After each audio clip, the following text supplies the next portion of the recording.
नमस्कार, मुंबई के quarter road से मैं हूं पूजा भारद्वाज और सिटी सेंटर शो में आपका स्वागत है। शुरुआत कर रहे हैं कर्नाटक की खबर के साथ। कर्नाटक के शिवमोगा में सांप्रदायिक तनाव को देखते हुए धारा 144 लगा दी गई है।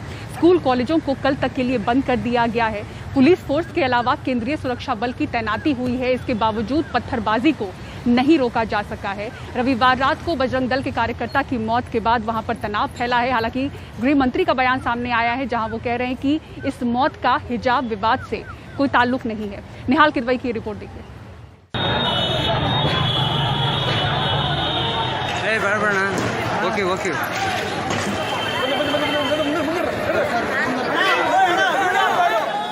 बजरंग दल कार्यकर्ता 26 साल के हर्षा की शव यात्रा के दौरान पत्थरबाजी।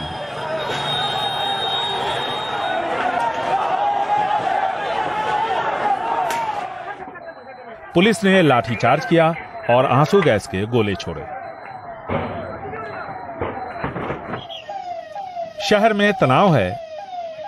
आसपास के जिलों से पुलिस बुलानी पड़ी, केंद्रीय सुरक्षा बलों के अलावा। इससे पहले कर्नाटक के गृह मंत्री आरोग्य ज्ञानेंद्र ने मृतक हर्षा के परिवार वालों से मुलाकात की। ಈ ನಂತರದ ವೈಲೆನ್ಸ್ ನಲ್ಲಿ ನನಗೆ ಹೇಳಲಿಕ್ಕೆ ಮಾಹಿತಿಗಳು ಸಂಪೂರ್ಣವಾಗಿ ಲಭ್ಯ ಇಲ್ಲ। गिरफ्तारी के बारे में अभी ठीक से नहीं बताया जा सकता। हमने कुछ लोगों को हिरासत में लिया है, जांच जारी है। जल्द ही इस हत्याकांड की वजह साफ हो जाएगी। ಅವ್ರನ್ನ ಅರೆಸ್ಟ್ ಆದ್ರ ಮೇಲೆ ಇನ್ನೆಷ್ಟು ಜನ ಅದರ ಹಿಂದಕ್ಕಿದ್ದಾರೆ ಅಂತ ಗೊತ್ತಾಗುತ್ತೆ। हर्षा रविवार रात शिवमोगा में हुए धारदार हथियार से हमले में घायल हो गए थे। अस्पताल में उन्होंने दम तोड़ दिया। कर्नाटक के गृह मंत्री ने यह भी बताया कि अब तक की जानकारी के मुताबिक इस हत्याकांड को हिजाब विवाद से नहीं जोड़ा जा सकता। फिर सवाल ये उठता है कि हत्या की वजह क्या है, आपसी रंजिश या कुछ और। पुलिस सभी एंगल्स पर जांच कर रही है, लेकिन ऐसे नाजुक दौर में राज्य के पंचायती राज मंत्री ईश्वरप्पा की बेतुकी बयानबाजी माहौल खराब कर सकती है। वो भी शिवमोगा जिले से ही हुए, जहां से येडियुरप्पा है, जिन्होंने शांति बनाए रखने की अपील की है।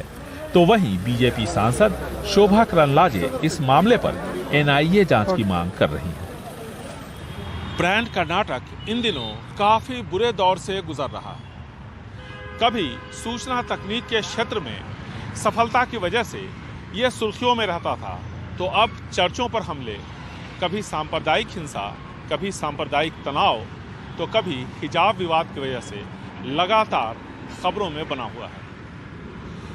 मुट्ठी भर लोगों की वजह से इस राज्य के ज्यादातर लोग परेशान हैं। शिवमोगा से ब्यूरो इनपुट्स के साथ बेंगलुरु से निहाल किदवई, एनडीटीवी इंडिया।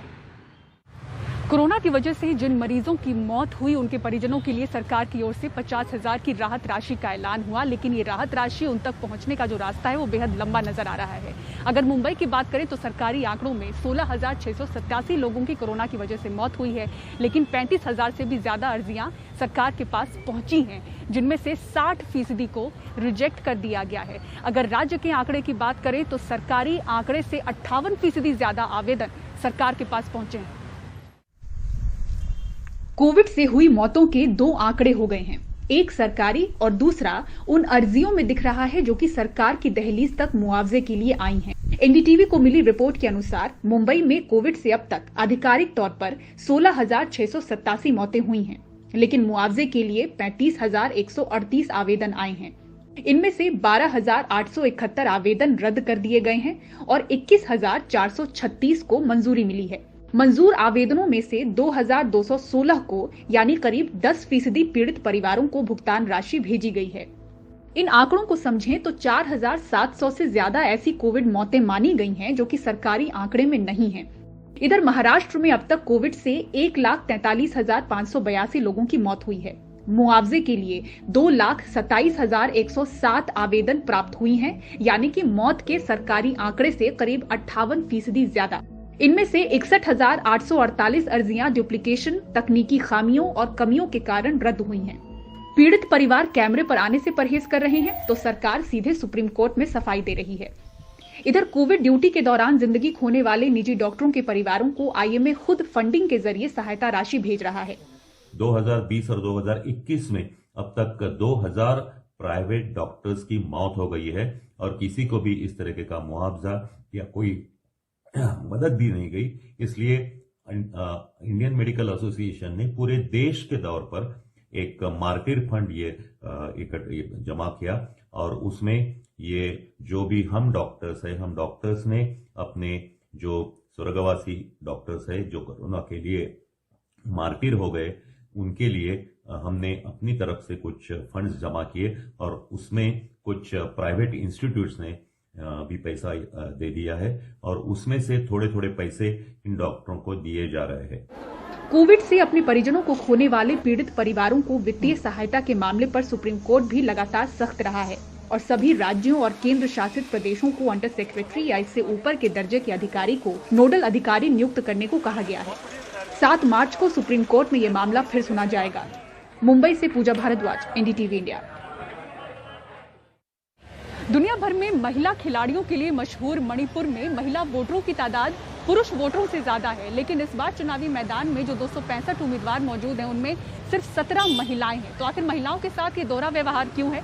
मणिपुर से रतनदीप चौधरी की रिपोर्ट देखिए। इम्फाल के मशहूर बाजार ईमा कीथल में जिंदगी सामान्य हो चुकी है। ये 500 साल पुराना बाजार है जिसे पूरी तरह महिलाएं चलाती हैं। अभी 5000 महिलाएं चला रही हैं। ये महिलाओं द्वारा चलाया जा रहा एशिया का सबसे बड़ा बाजार है। लगातार खरीद फरोख्त के बीच महिलाएं आने वाले चुनाव की भी चर्चा कर रही हैं। 2 दशक में इस बाजार में विक्रेता प्रभा देवी ने ये सब देखा है और शायद जो बाकी महिलाएं महसूस करती हैं वो उसे रख देती हैं। कांग्रेस के समय काफी बंद और ब्लॉकेज, फेक इनकाउंटर थे। बाजार में भी संजीद रोबीना हत्या हमारे सामने हुई। ऐसे हादसे बीजेपी के समय नहीं होते। हम औरतों को पहले की तरह रात को निगरानी नहीं करनी पड़ती, लेकिन बीजेपी के समय महंगाई बहुत बढ़ गई है। गैस और तेल महंगे हो गए हैं, ऑटो फेयर भी, इसलिए घर चलाना मुश्किल है। कोरोना के कारण बाजार लंबे समय तक बंद रहा। वाकई हम सबके लिए ये बहुत मुश्किल वक्त था। बेशक सरकार ने मुफ्त चावल देकर हमारी मदद की, लेकिन ये हमारे लिए काफी नहीं था।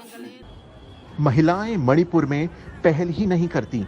वो राज्य के 20 लाख वोटरों में करीब 52% हैं, लेकिन चुनावों या विधानसभा में उनकी नुमाइंदगी निराश करने वाली है। इस साल 265 उम्मीदवारों में बस 17 महिलाएं हैं, 6.42%। इन 17 महिलाओं में एक पूनम रानी वांगखेम हैं। पहले कांग्रेस में थीं, इस बार एनसीपी से लड़ रही हैं। इन आवर सोसाइटी हमारे समाज में लड़ाई हो, अपराध हो या कोई भी छोटा सा मुद्दा, महिलाओं को आप आगे देखेंगे, लेकिन हमारी राजनीति पूरी तरह पुरुषवादी है और वे किसी बोलने वाली औरत को खड़ा नहीं होने देंगे। कांग्रेस ने मणिपुर में सरकारी नौकरियों में 33% महिला आरक्षण और महिलाओं को फ्री ट्रांसपोर्टेशन का वादा किया है। बीजेपी युवा महिलाओं को लुभाने में लगी है। वो प्रतिभाशाली छात्राओं को स्कूटी देगी, लेकिन महिलाएं इस मुद्दे पर क्या कहती हैं? अगर मेरे पास रोजगार हो, अगर मेरे पास पैसे हों, तो मैं ये सारी चीजें खरीद सकती हूँ। इस चुनाव में फिर मणिपुर की लड़कियां तय करेंगी कि राजा कौन होगा, लेकिन वे राज्य की मर्दवादी राजनीति में रानी होने से अभी दूर हैं। इम्फाल से बीएस संजू के साथ रत्नदीप चौधरी की रिपोर्ट, एनडीटीवी इंडिया। और सिटी सेंटर शो में वक्त हो चला एक ब्रेक का। ब्रेक के बाद आपको दिखाएंगे एयर इंडिया के विमान को वाटर कैनन की सलामी।